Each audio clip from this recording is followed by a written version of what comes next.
야고보서의 저자는 예수님의 동생 야고보입니다.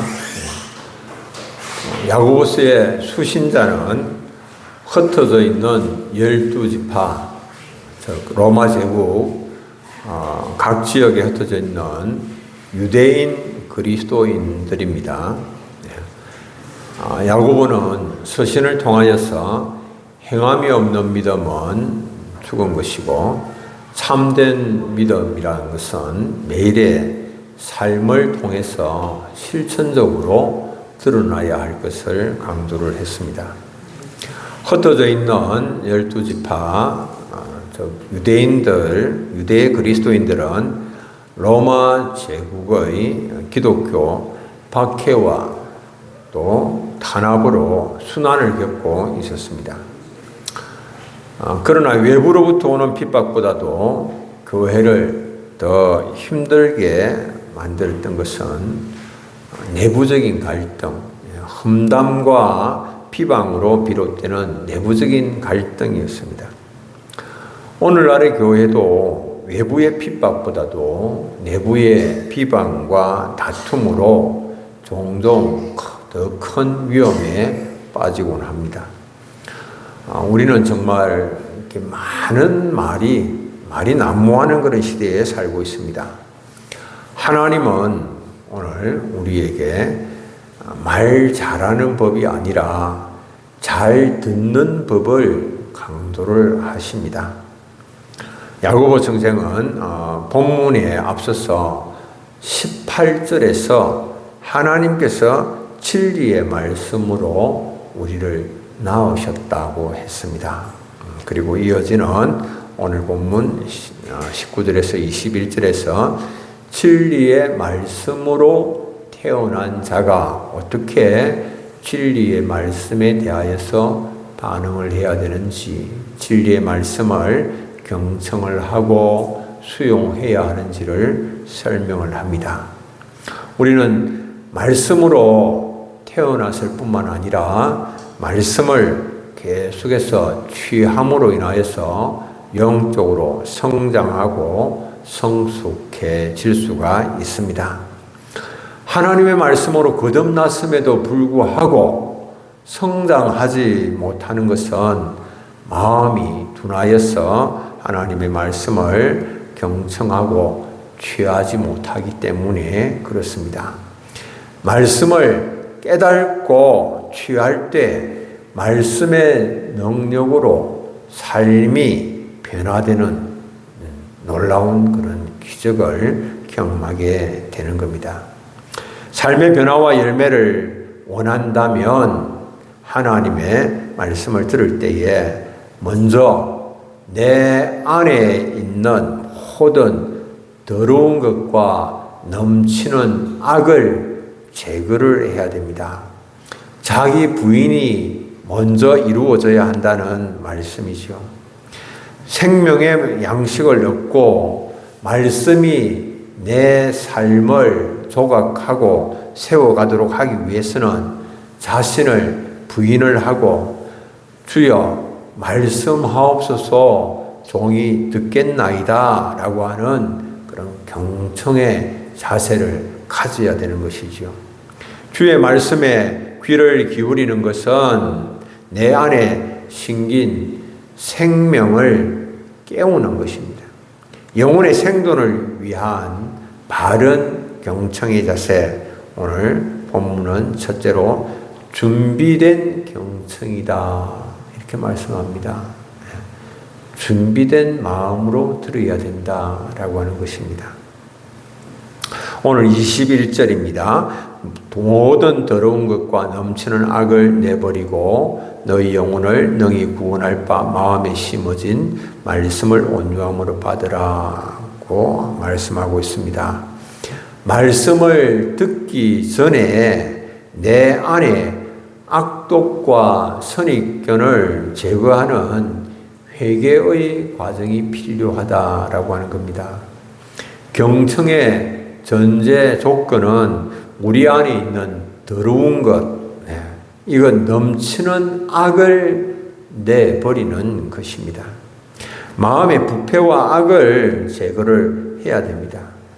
우리는 뿌리 깊은 재성을 가진 타락하고 부패한 자들입니다. 30배, 60배, 100배의 결실을 하기 위해서는 씨앗이 좋은 땅에 떨어져야 되지요. 말씀의 씨앗이 열매를 맺기 위해서는 하나님의 말씀을 받기에 좋은 마음밭을 준비를 해야 됩니다. 누가복음 8장 15절은 이런 말씀이 있습니다. 좋은 땅에 있다는 것은 착하고 좋은 마음으로 말씀을 듣고 지키어 인내로 결실하는 자니라. 착하고 좋은 마음으로 말씀을 듣는 것이지요. 그리고 말씀이 결실하기까지 인내하는 것이지요. 마음에 밭에 있는 돌과 가시덤불, 이것은 마음에 있는 모든 악과 더러움을 말하는데 이것을 제거하여서 좋은 마음밭을 만들어야 됩니다.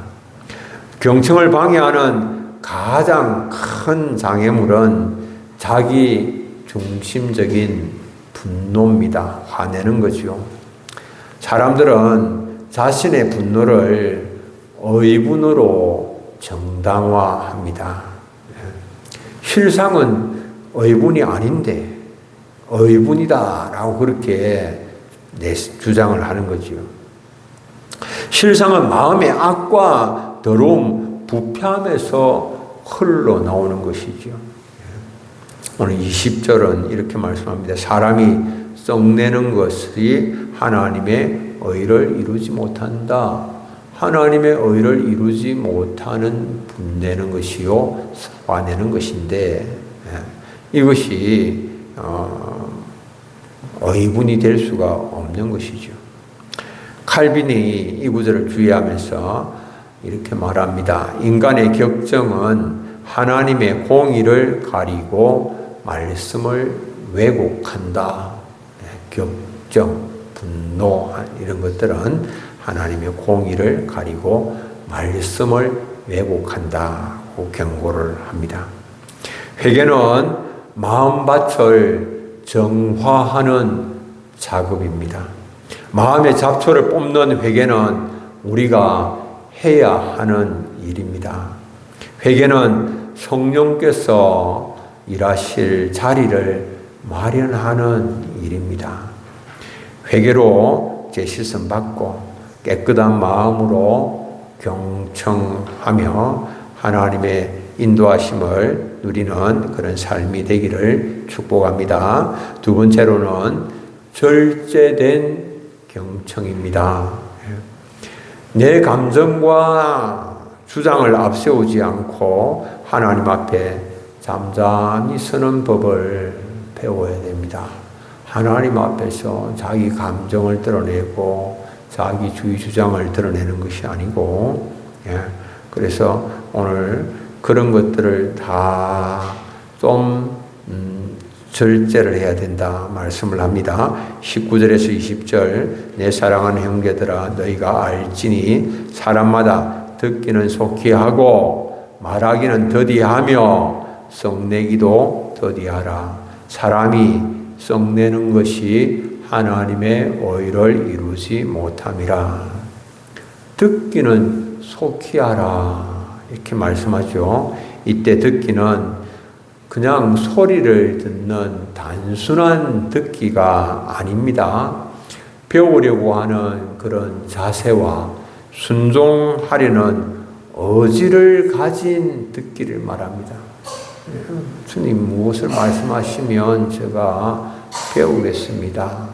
주님 무엇을 말씀하시든지 제가 순종하겠습니다. 라고 하는 의지를 가진 그냥 맹탕으로 듣는 것이 아니고 주님 말씀하시면 바꾸라고 하시면 바꾸고 고치라고 하시면 고치고 버리라고 하시면 버리겠습니다. 라고 하는 그런 의지, 그런 것을 가지고 듣는 것을 말하죠. 사람의 말이라고 할지라도 우리가 배우려고 하는 그런 자세로 경청을 하면 지혜를 얻게 됩니다. 수많은 고난 속에서도 세계 최대의 제국을 건설한 징기스칸, 그 본명은 태무진입니다. 세계에서 가장 강력한 리더십을 발휘한 사람으로 알려져 있습니다.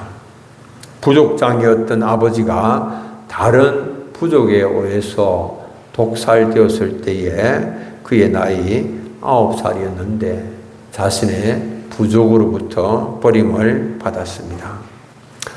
그럼에도 불구하고 몽골 제국을 세워서 불과 70년 만에 중국까지도 지배하는 역사상 가장 큰 제국으로 성장시켰습니다. 그 동력을 그가 남긴 경청에 관한 유명한 말에서 찾아볼 수가 있습니다. 징기스칸이 이런 말을 남겼어요. 배운 게 없다고 탓하지 마라. 나는 이름도 쓸 줄 몰랐지만 남의 말에 귀 기울이며 현명해지는 법을 배웠다. 이름도 쓸 줄 몰랐던 징기스칸이 경청함으로 인하여서 지극히 현명한 사람으로 리더십을 갖추게 되었다라고 하는 겁니다. 경청을 통하여서 유능한 인재들을 부하로 삼았고 문화와 학문, 기술, 정보를 획득을 했고 마침내 대제국을 건설했습니다. 이 소통을 위하여서 경청을 위하여서 징기스칸은 병사들이 자신의 이름을 부르는 것을 마다하지 아니하였습니다. 허락을 냈고 병사들과 같은 옷을 입었고 같은 음식을 먹었고 같은 천막에서 생활하면서 소통을 하였습니다. 병사들의 목소리에 귀를 기울였고 마음을 얻었고 엄청난 결과를 이루어 내었습니다. 사람의 말에 경청할 때 이런 놀라운 일이 일어날진데 구원의 수단이요 방편인 진리의 말씀을 경청할 때 얼마나 더 놀라운 일이 일어나겠습니까? 교회는 성도의 영적인 어머니입니다. 하나님은 교회를 통하여서 자녀들이 성숙한 믿음의 사람으로 세워지기를 원하십니다. 그러므로 말씀을 들을 때에 배우려는 자세와 순종하려는 의지를 가지고 임해야 됩니다. 그냥 아무 생각 없이 들리는 대로 듣고 반응하겠다 아닙니다. 그것은 우리 자신을 위해서 선포되는 말씀의 현장, 나를 위해서 선포되는 말씀의 현장이기 때문에 그 현장을 내가 놓치지 않겠다라고 하는 마음을 가져야 됩니다. 우리의 성숙에 필요한 말씀을 들을 수 있는 기회이기 때문에 내가 꼭 그 기회를 놓치지 않고 붙잡겠다라고 하는 마음을 가져야 됩니다. 주일이면 예배에 의례적으로 참여하는 썬데이 크리스찬들이 많은 때를 만났습니다. 썬데이 크리스찬들은 주일 하루만 습관적으로 주일 예배에 참석하고 말씀에도 거의 주의를 기울이지를 않습니다. 썬데이 크리스찬으로서 세상에서 빛과 소금의 직분을 감당하기는 어렵습니다. 주님과 동행하는 올데이 크리스찬의 삶으로 변화되고자 하면은 주님께서 주시는 복음을 들을 수 있는 그런 복음의 기회를 붙들어야 됩니다. 말씀을 배우려는 자세와 순종하려는 의지를 가지고 말씀에 귀를 기울여야 됩니다. 바로 지금입니다. 바로 지금 주의 말씀에 귀를 기울여야 됩니다. 눈을 떠야 됩니다. 고린도후서 6장 2절 내가 은혜 베풀 때에 너에게 듣고 구원의 날에 너를 도왔다 하셨으니 보라 지금은 은혜 받을 만한 때요 보라 지금은 구원의 날이로다. 지금입니다. 지금이 은혜 받을 만한 때며 지금이 구원의 날이다 라고 하는 겁니다. 지금 주님께서 주시는 이 기회를 놓치지 말고 붙들어야 됩니다. 다른 모든 일보다 복음을 듣는 일에 최우선 순위를 두고 행해야 됩니다. 주의 말씀을 듣는 일에 최우선 순위를 두고 행동해야 됩니다. 또 다른 기회가 주어지겠지. 다음에 들으면 되지. 미루면 안 됩니다. 기회가 주어졌을 때 붙들어야 됩니다. 여러분들 보십시오. 말씀을 들을 수 있는 기회가, 읽을 수 있는 기회가 많이 주어졌지만 자꾸만 미루고 또 그 다음 하다가 1년이 가도 성경 한번 못 읽고 지나가지 않습니까? 말씀을 못 읽지 않습니까? 듣지 못하지 않습니까? 그 말씀이 역사할 수 있도록 내 마음을 내어드리지 못하고 있는 그런 거 아닙니까? 하나님은 경청의 본을 우리에게 보여주셨습니다. 경청의 대가이신 하나님은 우리의 작은 신음에도 귀를 기울이시고 응답하십니다. 하나님이 우리 기도를 경청하시듯이 우리가 하나님의 음성에 귀 기울이면 하나님의 마음을 얻을 수가 있습니다. 그리고 주변 가난한 이웃들의 신음과 고통의 소리에 귀를 열면 그들을 주님께로 인도할 수가 있습니다. 하나님께서 우리에게 입은 하나 주시고 귀는 둘을 주신 것은 경청하라고 하는 뜻입니다. 경청을 통하여서 하나님의 마음을 알고 하나님의 뜻을 따라서 행하시는 삶이 되시면 좋겠습니다. 듣기는 속히 하고 말하기는 더디하라고 하셨습니다. 듣기를 속히 할 경우에 말하기를 더디하는 것은 당연한 일입니다. 제대로 듣기 위해서는 말하기를 더디해야 됩니다. 자기 자신이 말하는 것을 좋아하는 사람은 결코 잘 들을 수가 없습니다. 자기의 말이 가장 중요한 것처럼 성급하게 자꾸 자기 말을 내뱉으려고 하면 설익은 생각을 거칠게 쏟아낼 수밖에 없습니다. 인간관계의 많은 문제들은 참고 인내하지 못한 채 쏟아내는 말 때문에 비롯됩니다. 어떤 부인이 정신과 의사를 찾았습니다. 하소연을 했습니다. 저는 남편과 함께 살지 못하겠습니다. 남편이 너무 신경질적이고 잔소리가 심합니다. 그 말을 듣고 의사가 고민 끝에 처방을 내렸습니다. 우리 병원 옆에 샘이 있습니다. 그 샘물을 한 통 길어서 집에 가지고 가세요. 그리고 남편이 기가하면 샘물을 한 모금 머금으세요. 그런데 그 샘물은 가능하면 오래 그 입에 머금으면 머금을수록 효과가 좋고 바로 삼키면 효과가 없습니다. 그렇게 이야기를 했습니다. 그래서 그 부인이 남편이 기가를 하자 물을 머금고 있었는데 조금 지나니까 그냥 남편이 잠잠해졌습니다. 하루 이틀 무사히 지나가자 이제 남편이 잔소리를 하면 아내가 어김없이 그 샘물을 입에 머금었습니다. 그렇게 얼마가 지나니까 남편의 행동에 변화가 일어나기 시작했습니다.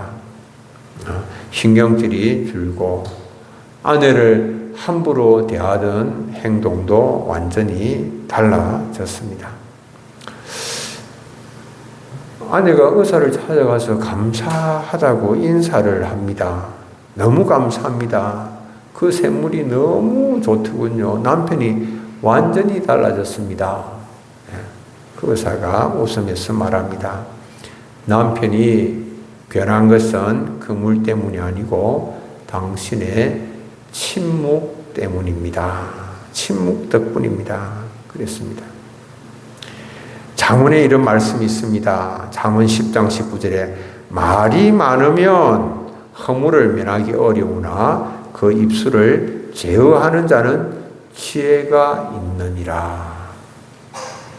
많은 말은 자신의 허물만 드러낼 뿐입니다.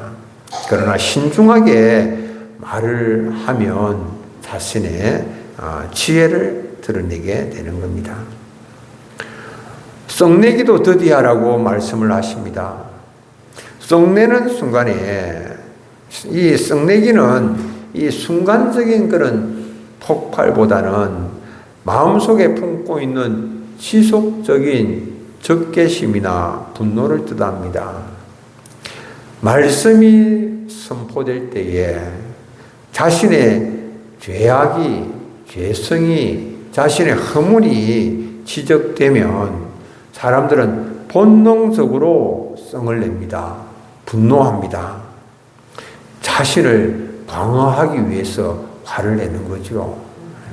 그러나 그 분노로 인하여서 마음의 밭은 거칠어지고 딱딱해집니다. 그 분노로 인하여서 이미 우리 안에 심겨진 생명의 말씀이 뿌리 내리고 열매 맺는 것을 방해하게 됩니다. 화가 가득한 마음에는 말씀이 들리지 않습니다. 들려도 그 말씀을 곧 거부를 해버리고 맙니다. 그러니 잘 듣지 못하는 사람은 영적 성장을 이룰 수가 없게 되는 것이죠. 화에다가 T를 더하면 위험이 됩니다. 화가 anger입니다. A-N-G-E-R. 여기에다가 T를 더하면 대인자입니다. 위험이 되죠. 분을 내는 것이 위험한 것은 마귀에게 틈을 주는 것이기 때문에 그렇습니다. 분을 내면 마귀에게 틈을 주고 마귀에게 우리를 내어 맡기는 결과를 초래합니다. 에베소 4장 26절 27절에 이런 말씀이 있습니다. 분을 내어도 죄를 짓지 말며 해가 지도록 분을 품지 말고 마귀에게 틈을 주지 말라. 분을 내어서 마귀에게 틈을 주는 일들이 종종 있다라고 하는 겁니다. 분을 내는 것이 대단히 위험한 것은 마귀에게 틈을 주어서 인간관계를 파괴하고 그리고 나아가서 하나님과의 관계 단절에까지 이르게 하기 때문에 분을 내는 것은 대단히 위험한 것입니다. 화를 내는 것은 자신이 재판관의 자리에 앉아서 하나님같이 행하는 것입니다. 여러분들 뭐라고 말씀합니까? 성경은 우리는 재판관이 아니다라고 하는 겁니다. 우리는 입법자도 아니다라고 하는 겁니다. 우리는 준행자임을 잊지를 말아야 됩니다. 사람의 의는 하나님의 의를 이루지 못합니다. 나는 재판자도 아니요 입법관도 아니요 나는 준행자다라고 하는 이 사실을 기억을 하고 화를 내지 아니하고 그냥 있는 대로 볼 수 있어야 됩니다. 세 번째로 온유한 수용입니다. 경청은 야고보서 1장 21절 오늘 본문 말씀에 그러므로 모든 더러운 것과 넘치는 악을 내버리고 너희 영혼을 능히 구원할 바 마음에 심어진 말씀을 온유함으로 받으라. 말씀을 온유함으로 받으라. 마음에 심어진 말씀을 온유함으로 받으라. 마음에 심어진 말씀입니다. 마음에 심어진 말씀. 마음에 내재하는 말씀이죠. 마음에 심어진 말씀, 이것은 에레미야 31장 33절의 성취입니다. 에레미야 31장 33절에 그러나 그날 후에 내가 이스라엘 집과 맺을 언약은 이러하니 곧 내가 나의 법을 그들의 속에 두며 그들의 마음에 기록하여 나는 그들의 하나님이 되고 그들은 내 백성이 될 것이라. 여호와의 말씀이니라. 나의 법을 그들의 속에 두며 하나님 말씀을 하셨습니다. 우리는 에레미야가 예언했던 그날 후에 하나님 그렇게 하실 것을 말씀하셨는데 그날 후를 살아가고 있는 새 언약의 백성들입니다. 성령께서 이미 마음에 새겨 놓으신 법이 말씀 선포를 통해서 다시 깨어나는 것입니다. 사랑하는 교우님들 기억을 하십시오. 하나님은 저 멀리 계시지 않습니다. 우리의 마음판에 하나님의 법을 새겨 놓으시고 그 가운데 하나님께서 임하십니다. 그러므로 우리가 말씀을 경청한다라고 하는 것은 그냥 내가 내 밖에 있는 낯선 법을 억지로 듣는 것이 아니고 내 안에 성령님이 새겨놓으신 생명의 법, 그 법에 온유하게 반응하는 것입니다. 이미 주님께서 내 속에 심어놓으신 그 말씀에 온유하게, 그 말씀에 온유하고 겸손하게 반응하는 것입니다. 온유함이라고 하는 것은 단순히 그냥 착하게 반응한다, 착한 성품 그 말하는 것이 아닙니다. 길들여진 야생마 같은 상태입니다. 내 혈기와 분노, 하나님의 통제 아래 내어놓는 것입니다. 내 마음에는 맞지 않고 내가 분이 나기도 하고 내가 기분이 나쁘기도 하고 뭐 여러 생각이 들지만 그러나 그 모든 것을 다 말씀 하나님께 맡기는 겁니다. 내 삶을 마음에 심겨진 말씀에 온유함과 겸손함으로 다 맡기고 그리고 잠잠히 기다리는 것이죠. 그럴 때에 성령께서 우리 마음에 역사하시고 성령께서 그 말씀을 통해서 우리의 삶을 이끌어 가시고 변화를 시키시는 것이죠. 참 여러분들 온유하고 내 생각이 없는 게 아니에요. 내가 원하는 것이 없는 게 아닙니다. 내 기분, 내 감정이 없는 것이 아닙니다. 그러나 그 모든 것을 주의 말씀에 온유하게 내어 맡기는 겁니다. 주님께서 하십시오. 우리 인생의 최고의 기쁨은 예수 그리스도의 말씀에 접목되는 겁니다. 주님께 붙어 있는 것이 말씀에 접목되는 것을 말합니다. 경청은 성공과 실패를 뛰어넘는 생존의 문제입니다. 말씀을 들어도 좋고 듣지 않아도 좋은 것이 아닙니다. 듣지 않으면 죽을 수밖에 없는 겁니다.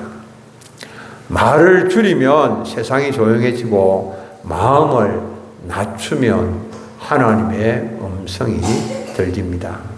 경청은 내 안에 이미 심겨진 생명을 깨우는 행위입니다.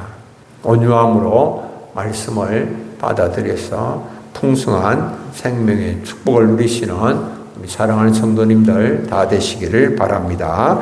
우리 찬송 한 장 함께 부르고 말씀을 기억하면서 함께 기도하도록 하겠습니다. 446장 주 음성 외에는